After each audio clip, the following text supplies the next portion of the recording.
আপনার আমার ব্যবহারটা মন্দিরে বা ভাগবত আসরে না, বাইরে গিয়ে ব্যবহারে। কিছু অপরাধ নেবেন না। আমি একবার এক জায়গায় পাঠ করলাম, 2.5 ঘন্টা ধরে ভাগবত কথা বলার পরে সেই দিন বৃষ্টির কারণে আমি সেই গ্রাম থেকে যেতে পারিনি বাড়ি। তখন মোটরসাইকেলে যেতাম 20 বছর আগে। তো যিনি সামনে বসে পাঠ শুনেছেন, আমি যে বাড়িতে বিশ্রাম নিয়েছি তার পাশের ঘর তার। সে এসে দরজায় 2-3 বার টোকা দিয়ে তার স্ত্রীকে রেখেছে। সারাদিন পরিশ্রম করা, বৃষ্টি এসেছে, অধিক রাত্রে ঘুমিয়ে পড়েছে, উঠতে দেরি হয়েছে। একটু দরজায় যেই দেরি হয়েছে, দরজায় লাথি মেরে বিকট শব্দ করে যেসব অশ্লীল কথা তাকে গালি দিল ওই মাটাকে। আমি বললাম, কাল থেকে আমি আর পাঠে যাব না, আমার যাওয়া উচিত না। এই ব্যক্তিটাই 2 ঘন্টা বসে এখানে পাঠ শুনেছে। এই পাঠ শোনার মানে কি? এখানে ভদ্র, এখানে তো ভদ্র এমনিই হতে হবে। এখানে আমাকে কেউ অভদ্র আচরণ করতে এমনিই দেবে না। এইখানে ভদ্রতা নয়। মন্দিরে 3 ঘন্টা বসে থাকা আপনার পরিচয় না, আপনি কত ভদ্র, কতটা ভক্ত। ব্যবহারিক জীবনে আপনার পরিচয় হবে আপনি কতটা ভদ্র, কতটা ভক্ত। এখানে বক্তব্যের উচ্ছ্বাস ঝর্ণা বয়ে দিলেই, এখানে কেঁদে কেটে গড়াগড়ি দিলেই আপনি ভক্ত তা নয়। আপনার ব্যবহার জীবন কেমন, আপনি মানুষের প্রতি কতটুকু সুব্যবহার করেন, কতটুকু ভদ্রতা বজায় রাখেন, এটাই আপনার ভক্তের পরিচয়। এটাতেই আমরা আজ পিছিয়ে পড়ছি। এই জন্য বলছেন না, অহিংসা সর্বভূতানাম, সকলের প্রতি অহিংসা ভাব রাখো। কোনো কারণে হিংসাটা কারো প্রতি করলে ওটা নিজের মধ্যে ফিরে আসে।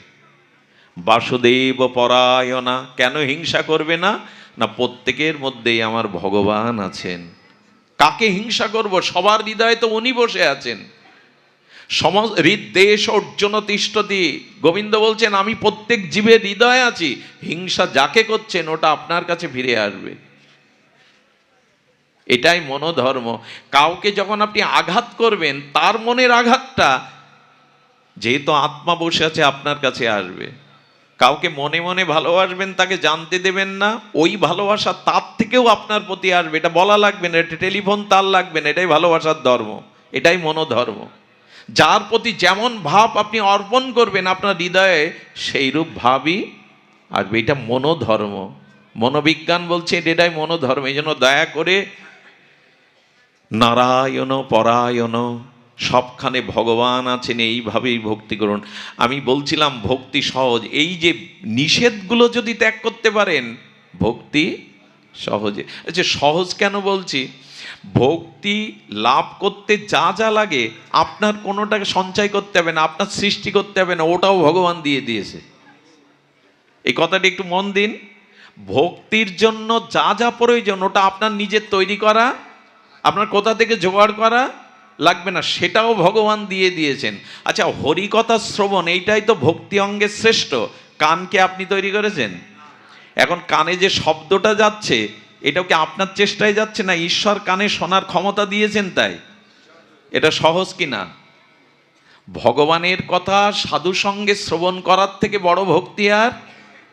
আচ্ছা, ভাগবত কথা শ্রবণ করলে 4টি ফল লাভ হয়। কয়টি? একটু মধুর কথা হঠাৎ মনে পড়লো। 4টি ফল লাভ হয়। তবে অনেকেই মনে করেছেন এই 4 ফল হলো ধর্ম, অর্থ, কাম, মোক্ষ। না, আমি তা বলছি না। ভাগবত সাধুমুখে শ্রবণ করলে ধর্ম, অর্থ, কাম, মোক্ষ আমাদের শাস্ত্রে বলেছে, কিন্তু এক আচার্য অদ্ভুত 4টি ফলের কথা বলেছেন। আপনারা ওটা পেয়ে যেতে পারেন। আর এতদিন যারা শুনছেন, আমি তাদের কাছে একটু জিজ্ঞাসা করবো এর মধ্যে একটা ফলও পেয়েছেন কিনা। যদি না পান, জানবেন ভাগবত শ্রবণ আপনার সার্থক হয়নি। ভক্তিপথে আপনি এক পাও অগ্রসর হননি। একটু মিলিয়ে দিন। প্রথম ফল হলো সুপারি। প্রত্যেক দেব পূজায় বা পূজাতে কি লাগে? সুপারি আহুতি দিতে হয়, সুপারি সমর্পণ করতে হয়। সুপারি মানে পূজা, পূজা মানে সেবা। ভাগবত শ্রবণ করলে সেবা ভাব জাগবে আপনার মনে। এই ফল আপনি পাবেন, সেবা ভাব। আমার বাড়িতেও যদি এভাবে সাধুদের একটু সেবা দিতে পারতাম, আমার উঠানে যদি একটু একদিন এভাবে ভাগবত দিতে পারতাম, এইভাবে যদি একটু মালা চন্দন দিয়ে আরতি করতে পারতাম বৈষ্ণবকে, এই সেবা ভাব পাঠের মধ্যে জাগে। আমার গৃহে কি হতে পারে না? যা সামর্থ্য আছে অল্প করে, ক্ষুদ্র করে যদি করতে পারতাম। যদি ভাগবত শ্রবণ করে সুপরিমাণে পূজা, পূজা মানে সেবা, সেবা ভাবনা যা জাগে। অনেকেই আছে 5 বছর ধরে পাঠে যায়, প্রসাদ পায়, অনুষ্ঠান করে, অথচ নিজের বাড়িতে 2-5 জন বৈষ্ণব এনে একটু হরিনাম হরি কথা দেয় না। তার মানে এদের ভাগবত শ্রবণে সেবাভাব জাগেনি। সুধীজন, আচ্ছা, এক মা আমাদের দিল্লিতে একবার বড় বড় মহাত্মারা, সেখানে 64 মন্ত্রের ভোগ, হাজার হাজার লক্ষ লক্ষ মনের সেবা হয়, 7 দিন ধরে সেবা চলছে। ডোনার কেমন জানেন? কোটি, 50 লাখ, 25 লাখের নিচে নেই। এক বুড়ি মা ঠেলে উঠেছে, ভিড় ঠেলে কাঁদতে কাঁদতে, বাবাজি আমি বৈষ্ণব সেবা দেব। পাশে যে ম্যানেজাররা থাকে, সেবকরা থাকে, বলছে কয় লাখ টাকা বলুন, আমরা লিখে নিচ্ছি, বাবাকে জ্বালাতন করবেন না। বাবা বলছে আমার কাছে আসতে দাও। বলো মা কি করবে? বলে আমি বৈষ্ণব সেবা দিতে চাই। বলে কত টাকা এনেছো? আঁচল থেকে 5 টাকার একটা কয়েন বের করে দিয়েছে। পাশে যারা তখন ও ধরে নামাতে যাবে জোর করে, বাবা বলছেন ওকে ছুঁয়ো না, স্পর্শ করো না, আমার কাছে থাকতে দাও। মা এই 5 টাকা দিয়েই তোমার এই হাজার হাজার বৈষ্ণব সেবা হবে মা। এক সেবককে ডেকে বললেন এই 5 টাকা দিয়ে, তখন 1 কেজি টাটা লবণের দাম ছিল 5 টাকা। বলে লবণটা নিয়ে সেখানে যত প্রসাদ হচ্ছে রান্না, ওর মধ্যে মিশিয়ে দাও। উনি কি দেখলেন? লক্ষ কোটি টাকা ডোনার সেখানে। উনি কি দেখলেন? ওর মনে সেবা ভাবনাটা জেগেছে, আমি যদি সেবা করতে পারতাম। তো ভাগবত শুনে যদি এইটুকু ভাবনাই না জাগলো 5-7 বছরে, বাড়িতে 2টো সাধু আনা, একটু বৈষ্ণব সেবা, একটু হরি কথা, একটু হরিনাম দেওয়া, এই ভাবনা। এখানে বৈষ্ণব সেবা হচ্ছে, আমি যদি অন্তত 10 কেজি চাল দিয়ে আসতাম। ভাগবত শুনলে সেবা ফল জাগবে। সুপারি। দ্বিতীয়টা হলো আম, আম্র। আম হলো রসালো, অমৃত ফল। ভাগবত শুনে ধর্মার্থ কাম্যক্ষ তো আছে ফল, কিন্তু এই আচার্য বলেছেন আম্র ফল হলো রসালো, মৃষ্ট, অমৃত স্বাদ। ভাগবত শ্রবণ করেও যদি হৃদয়ে রস না আসে, প্রেম ভক্তির রস, ভগবানের ভগবানের আরাধনার রস, রসবৈষ, রসই তো ভগবান, রস মানে আনন্দ। এই জন্য ভগবানকে বলা হয় রসবৈষ, রসিকেন্দ্র মৌলি, রসিক শেখর। তো যে রসের কথা শুনছেন, সেই রস যদি হৃদয় একটু নরম না হয়, একটু হৃদয় কোমল না হয়, একটু কঠিন থেকে বিগলিত না হয়, হৃদয় যদি একটু সরস না হয়, জানবেন ভাগবত শ্রবণেও আপনি ফল পাননি। আম তো রসালো হবে, আম তো রসালো হবে। হৃদয়টা যদি একটু দয়া, করুণা, কৃপা, আর্দ্র না হয়, একটু রস, সেই কঠিনই থেকে গেলাম, সেই কটু কথা বলা, সেই কটু ব্যবহার করা, কঠোর আচরণ করা, কারো প্রতি দয়া কৃপা ভাব না রাখা, তো ভাগবত শুনলাম কি? এই জন্য আম্র। দ্বিতীয় লাভ হবে কি ভাগবত শুনলে? না, হৃদয়টা রসালো হবে। তৃতীয়টা হলো কদলী। কদলী মানে কলা। কলা হলো মিষ্টি। কলা কি? এই জন্য সুগারের পেশেন্ট যারা, ডাক্তার তাদের বেশি কলা খেতে নিষেধ করে। মিষ্টি বলো, ভাগবত শুনে এই একটা ফল হয়েছে তো, তোমার ব্যবহার মিষ্টি হয়েছে তো, তোমার কথাবার্তা, চাল চলন, এগুলো মিষ্টতা এসছে তো। এখান থেকে উঠেই গিয়ে যদি একজনকে ঠেলে মেলে ফেলে দিই, আরে পদ দাও, দেখতে পাচ্ছ না, ব্যবহার হলো কি? মিষ্ট হলো কি আপনার আচার ব্যবহার, কথাবার্তা? বাক্যই যদি মিষ্টি না হলো, কঠোরতাই যদি না গেল, আরে লোকের উপর দুর্ব্যবহারই যদি করলেন, তো আপনি ভাগবত কি নিলেন? কি ফল পেলেন এখানে এসে? এই জন্য একটু মিষ্ট হতে হবে, ব্যবহার আচরণ মিষ্টতা হতে হবে। আমি এগুলোর ব্যাখ্যা অনেক আছে, আমি সংক্ষিপ্ত করি। চতুর্থটা হলো শ্রীফল, নারিকেল। ভাগবত শ্রবণ করলে এই ফল লাভ হবে। নারিকেলের 2টো অংশ, বাইরের অংশটা কঠোর আর ভেতরের অংশটা নির্মল, জলে ভরা, রসে ভরা। নারকেল থেকেই তো তেল হয় নাকি? নারকেলের দুধ হয়, মানে রসে ভরা। আচ্ছা, বাইরেটা কঠোর আর ভেতরে, যারা দীর্ঘদিন ধরে হরিকথা শুনছেন তাদেরও এই 2টো রূপ। বাইরের রূপ কঠোর কেন জানেন? অন্য কোনো প্রাণী এসে নারকেল গাছের ঝুনো নারকেল খেতে পারে না, কারণ ওই শক্ত আবরণ ভেদ করতে পারে না। সুধীবৃন্দ, ঠিক তেমনি ভাগবত শুনলে স্ত্রী, পুত্র, সংসারের মায়া, একটু আবরণ হয়ে যায়, ভেতরে আর আবেগ কাজ করে না, খুব মায়া কাজ করে, একটু শক্তভাব হয়ে যায়। এরা আছে কিন্তু এদের জন্য আমি জীবন যৌবন শেষ করতে পারি না। মানে একটা আবরণ পড়ে যায়, মায়া যাতে ভেতরে না ঢুকতে পারে। দেখুন এখানে স্বামী স্ত্রীও এসছে, ভাইয়ে ভাইয়ে এসছে, ছোট সন্তান নিয়েও এসছে, কিন্তু যারা মনোযোগ দিয়ে পাঠ শুনছেন তাদের আর ওখানে মনে নেই যে আমার সাথে আজ স্ত্রী, আমার ভাই, আমার সন্তান এসছে। এটা মায়া এখন ঢুকতে পারছে না। কঠোরতা মানে ওই যে অতি আবেগ, স্ত্রী পুত্র ঘর সংসারের প্রতি অতি আবেগ, এটা শক্ত হয়ে যাবে আবরণ, আপনার ভেতরে আর এই আবেগগুলো সহজে ঢুকতে পারবে না। বাইরে কঠোর হয়ে গেল আর ভেতরটা হয়ে গেল নির্মল, ভগবানের জন্য নির্মল হয়ে গেল। কি কি ফলের কথা বললাম? সুপারি, আম, কলা আর নারিকেল। এর একটাও পেয়েছেন তো? এর একটা যদি পান তো জানবেন হরিকথা বলাও সার্থক হলো, শ্রবণও সার্থক হলো। ব্যবহারে আমি সব শেষে আছি, ভক্তি সহজ বলছিলাম, কিন্তু একদিনে তো হয় না। কানটা ভগবান দিয়েছেন, শোনার শক্তিটাও তিনি দিয়েছেন। তো এই কানে হরিকথা শোনা খুব কঠোর, ভক্তি অর্জন করা খুব কঠিন। এইটুকু কেন করছেন না? যেখানে হরিকথা কানটা খাড়া করে শুনুন। ভগবান বলছে কানও দিলাম আমি, শ্রবণের শক্তিও দিলাম আমি, বক্তা যা বক্তব্য দেবে সেই ভাগবত গীতাও দিলাম আমি, তুমি শুধু কানটা রেডি খাড়া করে আমার কথা শুনতে রাজি নও। ভক্তি কঠিন। হোম করতে গেলে কি লাগবে? ঘি আনো, পুরোহিত আনো, এটাও লাগবে কি না? বিল্লপত্র আনো, সমিদগ্নি আনো, বেদ আনো, মন্ত্র আনো। কানে কথা শুনতে কিছু আয়োজন করতে হয়েছে আপনারা? কান দিয়েছেন ভগবান, শ্রবণ শক্তি দিয়েছেন ভগবান, শুধু কানটা খাড়া করে, তাতেও যদি অলসতা হয় তা আপনি ভগবান পাবেন কি করে? ভক্তি কত সহজ দেখুন, জ্ঞানের মতো না, কর্মের মতো না। কানও ভগবান দিয়েছেন, শ্রবণ শক্তিও দিয়েছেন। আচ্ছা, মুখ একটা কান দুটো কেন? ভগবান বলছে বলবে কম, শুনবে বেশি। হরি কথা বেশি শুনবে, কথা কম বলে হরি কথাটাই বেশি শুনবে। আচ্ছা দেখুন তো, জিহ্বায় হরে কৃষ্ণ কৃষ্ণ কৃষ্ণ হরে হরে, হরে রাম রাম রাম হরে হরে, এটা খুব কঠিন। কিন্তু পৃথিবীর মধ্যে বিশেষ কলিযুগে এর থেকে বড় সাধনা আর নাম সাধনার থেকে আর সাধনা। জিহ্বাও তিনি দিয়েছেন, শব্দ উচ্চারণ করার ক্ষমতাও দিয়েছেন, আবার নামই নাম রূপে আপনার জিহ্বায় এসে গেছেন। এটা খুব কঠিন, অথচ এইটাই ভক্তির শ্রেষ্ঠ। কলিতে নাম ভজন, হরের নাম হরের নামইব কেবলম কালাও নাস্তেব্য নাস্তেব্য নাস্তেব্য গতির অন্যতা। কলিযুগে হরিনাম ছাড়া গতি নেই, এটা খুব কঠিন। এখন বলুন তো, হরে কৃষ্ণ, এটা কঠিন, এটা কঠিন, কিন্তু কঠিন তো করে ফেলেছি। সারা দিনের মধ্যে বলেছি তো, হা রাধে, হা কৃষ্ণ, হা গোবিন্দ, কত কথাই তো বলেছি। মুখে ফেনা তুলে দিয়েছি সংসারের কথা বলতে বলতে। স্ত্রীকে ডাকি, বাজারে আলু কত করে, আলুর নাম ধরে ডাকি। ভগবানকে ডাকি কই? জিহ্বাটাতে শুধু একটু নাড়াতে হবে ভগবানের নামে, আর এতে বিধিবিধানও নেই। যেখানে সেখানে যত্র তত্র জপ যদি না করতে পারো মালাতে, তো মুখে বলো কই। এটাও কি কঠিন?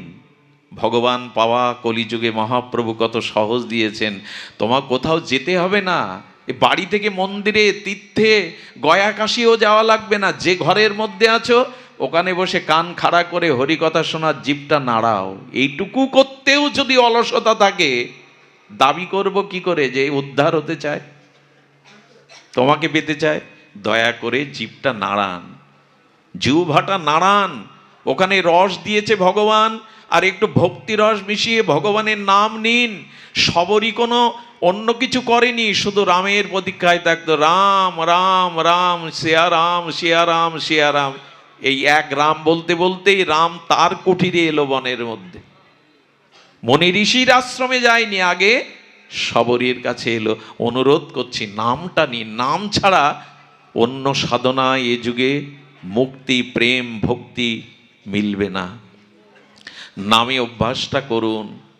নাম অভ্যাস করতে করতে নাম জেগে যাবে আপনার মধ্যে। জিহ্বার তুণ্ডে তাণ্ডবিনী রতিং বিদুনতি তুণ্ডাবলী লব্ধায়ে, রূপ গোস্বামী বলছেন, নদীর তরঙ্গ সাগরে যেমন ঢেউ খেলে, কবে আমার জিহ্বায় নামে তরঙ্গ উঠবে, তুণ্ড তাণ্ডবিনী নৃত্য করবে, হরি নামে আমার জিহ্বা কবে নৃত্য করবে সর্বদা।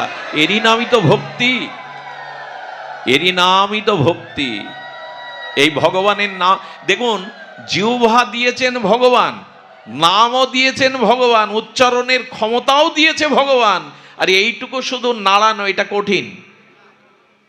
একটা যজ্ঞ করতে গেলে, একটা দান করতে গেলে কত কি কঠিন, কিন্তু জিহ্বায় নাম নেওয়াটা এতটুকুতেও রুচি হলো না, তার হবে কি মা? আমার কথাগুলো আজ একটু কর্কশ, আমার কথাগুলো আজ একটু শাস্ত্র মার্গের, বিধি মার্গের। কেন বলছি? আবেগ দিয়ে কিছু হয় না এ পথে, হই হুল্লোড় করে আবেগ দিয়ে কিছু হয় না, শাস্ত্রকে যথাযথ রূপে ধারণ করতে হবে। মহাপ্রভু ভক্তি বলেছেন, আচ্ছা চোখে বিগ্রহ দেখা কঠিন, চোখে তো সবার রূপ দেখি, জগৎ দেখি, আকাশ দেখি, তারা দেখি, সমুদ্র দেখি, সিনেমা দেখি, টেলিভিশন দেখি, খেলা দেখি, সবাইকে দেখি। ভগবান বললেন, বিগ্রহের সামনে গিয়ে নয়ন ভরে একবার যুগলকে দেখো, এটা কঠিন। বিগ্রহ দর্শন করলেই প্রেম ভক্তি হয়ে যায়। ভগবানের সামনে যেতে হয়, ঘরের মধ্যে যে যেটা ঠাকুরের আসনে পাতা আছে, একটু সামনে গিয়ে দেখুন না, ওই রূপ দিলে। আপনাদের মনে আছে ধনুর্দাস, এই দক্ষিণ ভারতে আচার্য রামানুজাচার্য তখন মন্দিরে, ধনুর্দাস ছিল ওই এলাকার সব থেকে বড় দাগী সন্ত্রাসী, আর তার নাম শুনলেই পাশ দিয়ে পথ দিয়ে দিত, কেউ তার মুখের উপরে কথা বলতো না। আর এই ধনুর্দাস ওই তল্লাটের একজন শ্রেষ্ঠ সুন্দরী যুবতীকে সাদা ঘোড়ার পিঠে উঠিয়ে তিনি মন্দিরে আসতেন, যে মন্দিরে বাস করতেন বলদেবের অবতার, চতুর্সম্প্রদায়ের অন্যতম আচার্য শ্রেষ্ঠ রামানুজাচার্য। রামানুজাচার্য একদিন তার সেবককে বলছেন, ও কে আসে রে? বলল ধনুর্দাস। সামনে মেয়ে ছেলেটাকে এনে ওই মেয়ে ছেলে আর ঠাকুরের বিগ্রহ দেখতে আসে, ও বিশ্বাস করে না, ঈশ্বর ফিশ্বর বিশ্বাস করে না, ওই ভালোবাসে যুবতীর কারণেই ঘোড়ায় চড়ে আনে, ওকে দেখিয়ে নিয়ে যায়। বলে কালকে যদি আসে বলবি আচার্য ডেকেছে তোমাকে। যেই ধনুর্দাসকে গিয়ে বলেছে আপনাকে ডাকছেন আচার্য, বলেন উনি কি আমাকে চাকর পেয়েছেন, ওনার ডাকে আমি যাব? আরে যাও যাও, আমার সময় নেই। সঙ্গে সঙ্গে ওই যে মহিলা, যে যুবতীকে ও ভালোবাসে, মায়া মোহর প্রতি, বলে খবরদার, এই মুহূর্তে যা বলেছ আর একবার বললে এই মুহূর্তে আমি তোমার সঙ্গ ছেড়ে চলে যাব, আর তোমার মুখ দেখবে না। উনি ভগবানের অবতার, উনি আচার্য, ওনার দর্শনকেও পায় না, তোমাকে ডেকেছে, ওপে এই মুহূর্তে যাও। বলে তুমি বললে যেতে পারি, ও ডাকলে যাব না। মোহ যাকে বলে, বিক্রি হয়ে গেছে তো। পুরুষ মানুষ যদি যুবতীর বা রমণীর মোহগ্রস্ত পড়ে, কিছু মনে করবেন না মায়েরা, আপনারা না, একটা কথা বলি, কশ্যপ ঋষি নারীদের বর্ণনা করতে গিয়ে বলছেন, মায়েদের, মেয়েদের, বিশেষ করে যুবতীদের মুখটা হলো শরতের চন্দ্রের মতো শোভিত। এমনি তো শরতের পদ্মের মতো, পদ্মফুল তো এমনিই সুন্দর পাপড়ি মেললে, আর শরতের পদ্মগুলো শোভা আরো বেশি। বলে তাদের বদনটা শরতের পদ্মের মতো শোভিত। আর বলে তাদের কণ্ঠটা, তাদের কণ্ঠস্বরটা কানে অমৃত ঢালার মতো অমৃত তাদের কণ্ঠ। কশ্যপ বললেন কি, যারা ভজন করে না, যারা ভজন বিমুখ, সেই নারীদের এই দুটো গুণ থাকলে তাদের হৃদয় কি দিয়ে গড়া জানো? ধারালো তলোয়ারের মতো, ওরা সব কেটে শেষ করে দিতে পারে। আমি বলছি না মা, তোমাদেরও বলছি না, যারা কৃষ্ণ বিমুখ, ভজন বিমুখ, এই দেহকেই সর্বস্ব মনে করেছে, সেই নারী হৃদয়টাকে কশ্যপ ঋষি বলছে তলোয়ারের মতো, সব শেষ করে দিতে পারে, সব শেষ করে দিতে পারে। যদি মায়েরা ভজনশীল না হয়, সতীসাধ্যী না হয়, এরা সব পারে। নিজ স্বার্থের জন্য এরা স্বামী সন্তানের গলাও কেটে দিতে পারে, আগুন ধরিয়েও দিতে পারে। এই জন্য বললেন, একমাত্র ব্রহ্মা ছাড়া নারীদের হৃদয়ের বার্তা কেউ অত পাগল নয় আপনি, যে আপনি মেয়েদের মায়েদের মনের কথা বুঝে ফেলেছেন। বললে যে সৃষ্টি করেছে, ব্রহ্মা জানতে পারে নাও পারে, শেষে এসে বলছেন ব্রহ্মাও জানে না। পুরুষের ভাগ্য আর নারীর হৃদয় মন, এ দুটো ব্রহ্মারও জানার, আপনি আমি তো কোন তুচ্ছ। এই জন্য শাস্ত্র বলেছেন, একবার মোহ এসে গেলে যদি আপনারা তো ভজন করেন, আপনারা হরি কথা শোনেন, আপনাদের কথা বলছি না, ভজন বিমুখ যারা দেহকে সাজাতে, দেহভোগ সর্বস্বই জগতে এসেছে, তাদের মোহে যারা পড়বে জানবেন ভেতরেই তলোয়ার সব কেটে শেষ করে দেবে।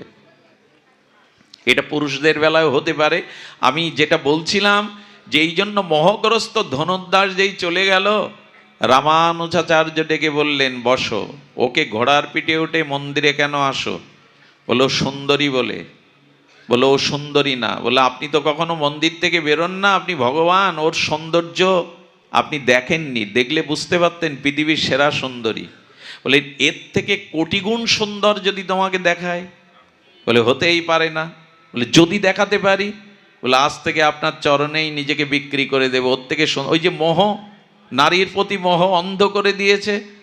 ভগবানের মন্দিরে গিয়ে বলছেন, হে প্রভু, তোমার অনন্ত সচ্চিদানন্দের প্রেমরূপ একবার দেখিয়ে দাও। ওর মতো বীর যদি, ওর মতো শক্তিমান যদি তোমার চরণে আসে, অনেক জগতের মঙ্গল হবে। ভগবানের কাছে কাতর প্রার্থনা করার সাথে সাথে পদ্মা খুলে দিলেন। সঙ্গে সঙ্গে বললেন, তাকিয়ে দেখো গোবিন্দ। এই বিখ্যাত রামানুজাচার্যের প্রার্থনায় ভগবেন্দ্র বিজুরি চমকির মতো এক ঝলক তার সচ্চিদানন্দ অসমধ্য মাধুর্য রূপের ছটা ওর নয়নে দিয়ে দিল। ওই রূপ দেখে মূর্ছিত হয়ে পড়ে গেল, প্রেমে গদগদ হয়ে মূর্ছিত হয়ে গেছে। যখন জ্ঞান ফিরল, তখন রামানুজাচার্য কপালে হাত দিয়ে বললেন, কি দেখলে? যা দেখলাম তা বর্ণনা আমার কাছে নাই। আজ থেকে চরণে স্থান দিয়ে এই রূপ আবার কবে দেখব, আপনি আশ্রয় দিন। আর ফিরে যায়নি ধনুর্দাস। এই জন্য নয়ন দিয়ে ভগবানকে দেখুন, নয়ন মেলে রাধা মাধব যুগলকে দেখুন। ওই চরণে যারা ওই নয়ন যারা একবার দিয়েছে ওই বদনে, অন্য রূপ আর তাদের ভালো লাগবে না, অন্য রূপ আর তাদের ভালো লাগবে না। তো ভগবানকে চোখে দেখাটাও কি কঠিন? চোখও দিয়েছেন, দেখার শক্তি দিয়েছেন, আর ভগবান বিগ্রহ রূপে আমাদের মাঝে। ভক্তি কত সরল, ভক্তি কত সোজা। চোখে বিগ্রহ দেখা, কানে হরি কথা শ্রবণ করা, জিহ্বায় হরির নাম উচ্চারণ করা, পা দুটো দিয়ে ভাগবত আসরে যাওয়া, মাথাটা দিয়ে বৈষ্ণব ভক্ত ভগবানকে প্রণাম করা, ভক্তদের চরণ ধুলি অঙ্গে মাখায়, কি কঠিন হতে পারে? এর থেকে সহজতম ভক্তির আর এ জগতে নাই। কিন্তু করলাম কই? মাখো, এই ধুলি মাখো, এটাই তো ব্রজের ধুলি। ভক্তের মহতের চরণ ধুলিতে ভক্তি হয়ে যাব। সাধুর চরণ ধুলিতে ভক্তি দিতে পারে। এই সহজ ভক্তিটাকে আজ আমরা গ্রহণ করতে পারছি না সুধীবৃন্দ। এই জন্য এই সহজতর ভক্তিটাই আমাদের আজ গ্রহণ করতে হবে। আমাদের চৈতন্য দাস, এই চৈতন্য দাস, তার জীবনে কোনো মন্ত্র সাধন কিছুই ছিল না। কিন্তু এই চৈতন্য দাসের কাছে একটা পাথর দিয়েছিলেন। দীক্ষা নেওয়ার পর তার গুরু বললেন, এ মূর্খ, শাস্ত্র জানে না, এ কি ভগবত সেবা করবে? আরে পথের একটা লাল একটা কালো পাথর এনে ধুয়ে মুছে বললেন, যা আজ থেকে এই ভগবান ভোগ লাগাবি, তাকে ভোগ লাগিয়ে পাবি। একটু ধ্যান দিন, ভোগ লাগিয়ে পাবি। ঠাকুরের আসনে রেখে তাকে দুগ্ধ দিয়ে স্নান করিয়ে শৃঙ্গার করে মালা চন্দন পরিয়ে 4টে রুটি দিয়ে সামনে বলছে, ঠাকুর খাও। আগেই বলেছে, আমি মন্ত্র জানি না, আমি তোমার মন্ত্র স্তুতি জানি না, কিন্তু তোমাকে পেতে হবে, তুমি না পেলে কিন্তু আমি পাবো না। এই দেখুন সরলতার পরিচয়। কোনো মন্ত্র জানে না, গুরুদেব বলে দিয়েছেন। রুটিটা রাখতে রাখতে 3 ঘন্টা 4 ঘন্টা সন্ধ্যা লেগে গেল। বললো, রাগ করে অভিমান করে বলছে, তুমি না খেলে আমিও খাবো না। এইভাবে দীর্ঘ 5টা দিন না খেয়ে পড়েছিল। ভোগ লাগায় খায় না, ও পড়ে থাকে, দেখি তুমি কতক্ষণ পারো, আমি মরবো তবু তুমি না খেলে। দেখুন কোনো মন্ত্র নেই, কিন্তু হৃদয়ের এই অনুরাগ দিয়ে ভগবানকে বলছে, তুমি না খেলে খাবো না। 5 দিনের মাথায় ওর আর ওঠারও শক্তি নেই। ভগবান তখন চিন্তা করলেন, ওর এই দুর্দশার জন্য তো আমি দায়ী হব, অসুস্থ হয়ে পড়ে থাকলে তো আমি দায়ী হব।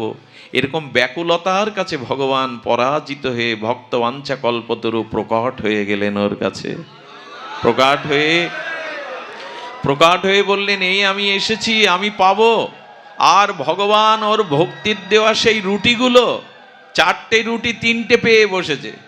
আরে যেই তিনটে পেয়ে বসেছে, ভক্ত হাত ধরে বলছেন সব তুমি পাবো, তুমি কি দেখো নি, তুমি কি জানো না আমি 5 দিন না খেয়ে পড়ে আছি, সব তুমি পাবে, আমি তো তোমার সামনে 5 দিন না খেয়ে পড়ে আছি।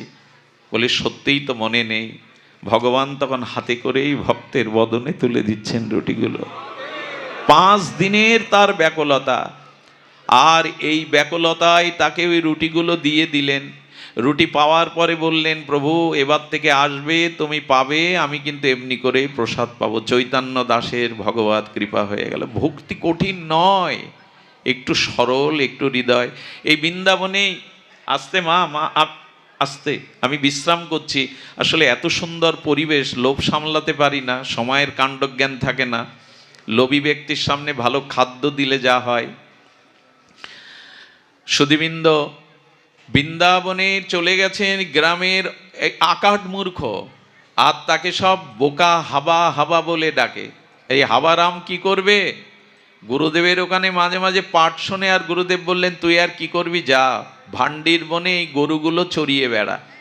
আশ্রমের 5-6টা গাভী মামা আছে, এদের চড়ে বেড়া, সন্ধ্যায় এসে প্রসাদ পাবি। উনি বসে বসে কৃষ্ণের মাধুর্য বর্ণনা শোনেন।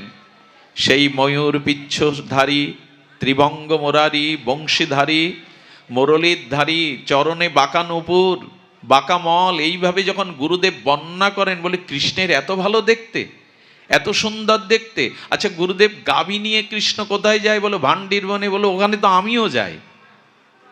আমিও তো যাই। বলো দেখবি একদিন দেখা পাবি, ওই ভান্ডির বনেই উনি গোষ্ঠে আছেন গরু চড়াতে। বলে তাই নাকি? এতদিন কেন বলেননি? ওই দিন রুটিগুলো আর খাওয়ার সময় পায়নি, রুটি সবজি বেঁধে নিয়েছে, আঁচলে বেঁধে নিয়ে ভান্ডির বনে গিয়ে গরুগুলো ছেড়ে দিয়ে তার দিকে তাকাচ্ছে। কৃষ্ণও তো তাহলে এসছে সখাদের নিয়ে। কোথায়? যখন বেলা গড়িয়ে যাচ্ছে তখন বলল, শোনো, আমার গুরুদেব মিথ্যা হতে পারে না, গুরুবাক্য সদা সত্য। তুমি এই বনে এসেছো, আমি হাবা বলে, লোক আমাকে পাগল বলে বলে, সরল বলে দেখা দিবে না, কিন্তু তোমাকে দেখা দিতেই হবে। এভাবে যখন বেলা চলে যাচ্ছে, এটাই তো ভক্তি, এটাই তো ভগবান চান। ওই মাঠের ধুলার মধ্যে মুখ গুজে কাঁদছে আর বলছে, এসো কানাই এসো। আমার গুরুদেবের কথা মিথ্যা হতে পারে না, আমি প্রতিদিনই আসি, তুমি দেখা দাও না, আজ তোমাকে দেখা দিতে হবে। আমি মুখ তুলবো না এই মাটি থেকে, এখানেই পড়ে থাকবো, খাবো না দাবো না, গুরুদেবের কাছে ফিরে যাব না, দেখা দাও। গোধূলি বেলায় ভগবান সহ্য করতে পারলেন না। এই ভক্তের আত্মনিবেদন, এই ভক্তের নিবিড় ভালোবাসায় ভগবান পরাভূত হয়ে গেলেন। নীল বালক সম গোবিন্দ প্রকট বৃন্দাবনের সেই নীল আভায় ভরে গেল। ওর সামনে এসে বলছে, ওঠো ওঠো তুমি, এই দেখো আমি এসেছি। যেই এসেছে জড়িয়ে ধরে বললেন, কানাইয়া কানাইয়া তুমি এতদিন আসো, দেখা হয় না, দেখা দাও না। আমার গুরুদেবের কথা না শুনলে তো দেখা পেতাম না। আচ্ছা এসেছো যখন, আজ থেকে তুমি আমি বন্ধু। সরল তো, সরল রায় আগে পায়। তুমি আমি বন্ধু। গোবিন্দ হাত বাড়িয়ে বললেন, আমি তো গীতায় একথাই বলেছি রে, সুহৃদং সর্বভূতানাং, আমাকে বন্ধু করে নাও। শান্তি মিষ্টাতি, ওগো মানুষ, যদি শান্তি পেতে চাও আমাকে বন্ধু করে নাও, আমাকে হৃদয়ের একজন করে নাও। আমি বন্ধু হওয়ার জন্য গীতাতে আমার বাণী দিয়ে হাত বাড়িয়েছি, সুহৃদং সর্বভূতানাং। এ জগতে কোনো বন্ধু নাই, গুরু বিনা গোবিন্দ বিনা কোনো বন্ধু নাই।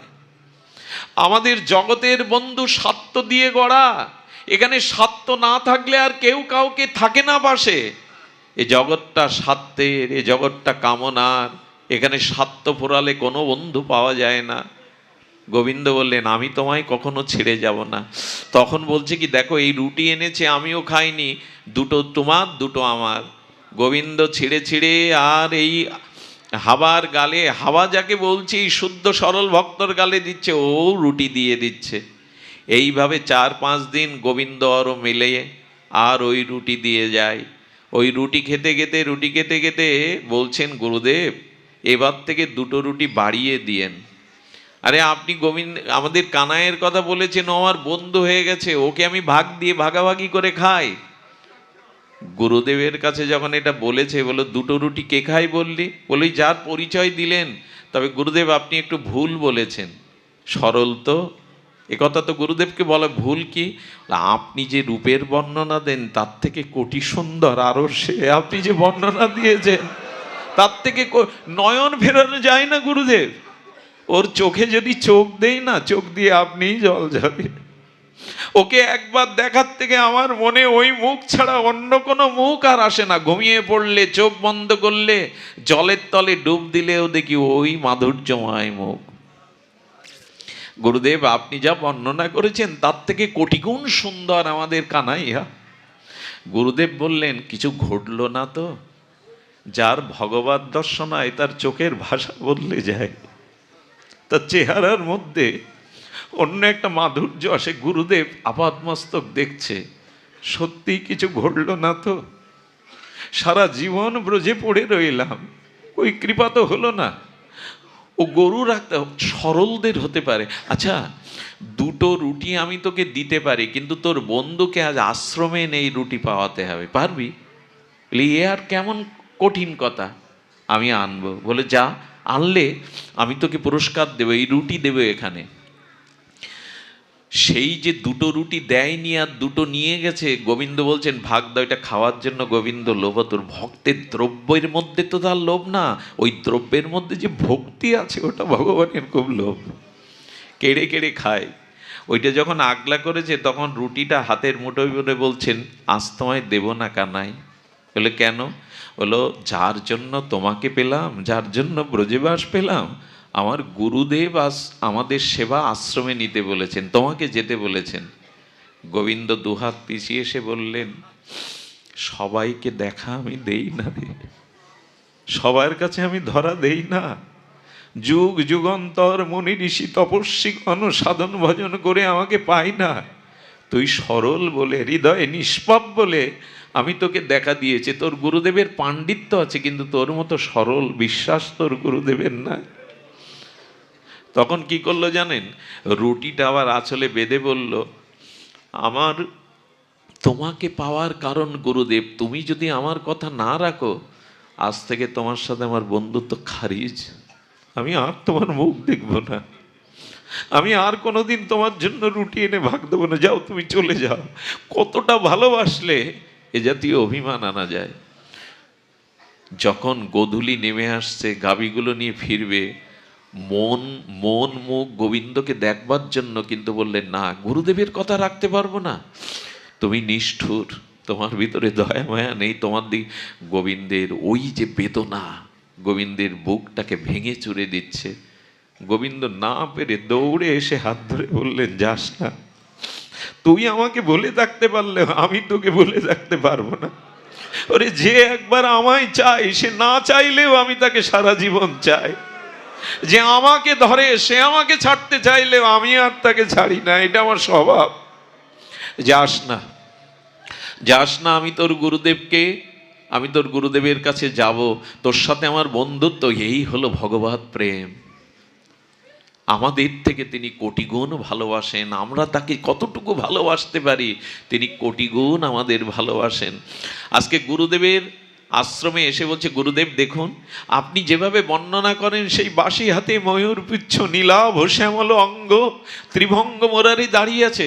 গুরুদেব বললেন, কেন মিথ্যা বলছিস? আমি কাউকে দেখতে পাচ্ছি না তো, আমি তো সম্মুখে কাউকে দেখতে, কিন্তু একটা দিব্য গন্ধ ভেসে আসছে।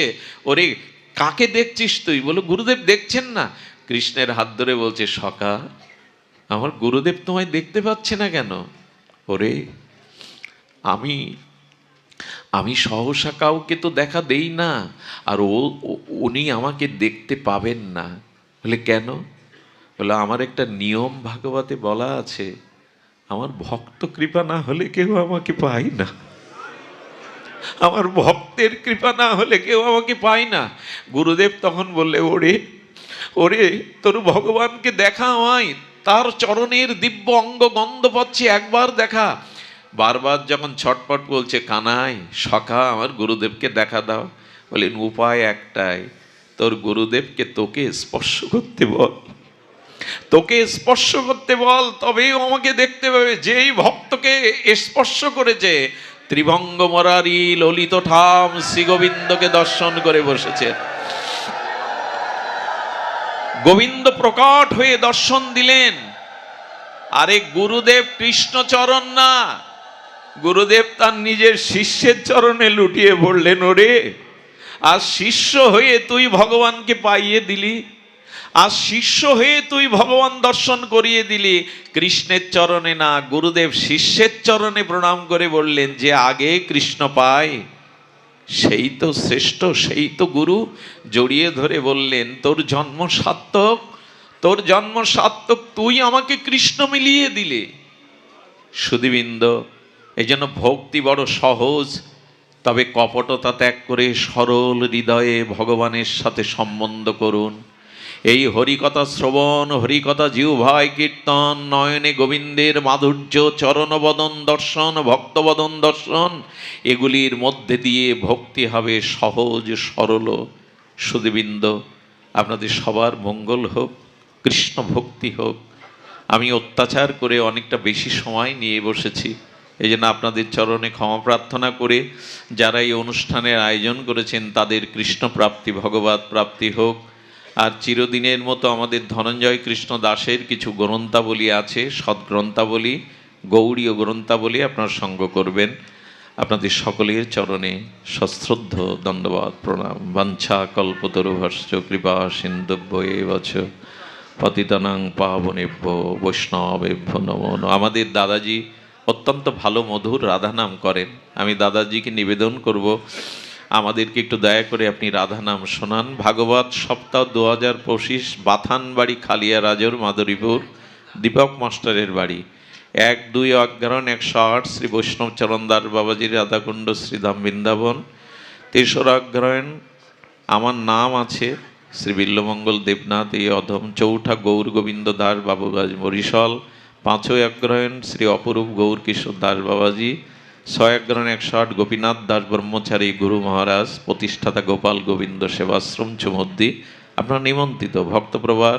ও 7 অগ্রহায়ণ ভক্ত সৌম্য চক্রবর্তী বসুন্দিয়া। এই আহ্বানে সাড়া দিয়ে ভাগবত সপ্তাহে আপনারা আসবেন। জয় নিতাই গৌর প্রেমানন্দে হরি বল। জয় শ্রী রাধে। আসুন আমরা সকলে উঠে দাঁড়িয়ে একটু রাধা নাম কীর্তন করি। 6 অগ্রহায়ণ 1400 চান্দা বাজার। প্রদীপ দাদু।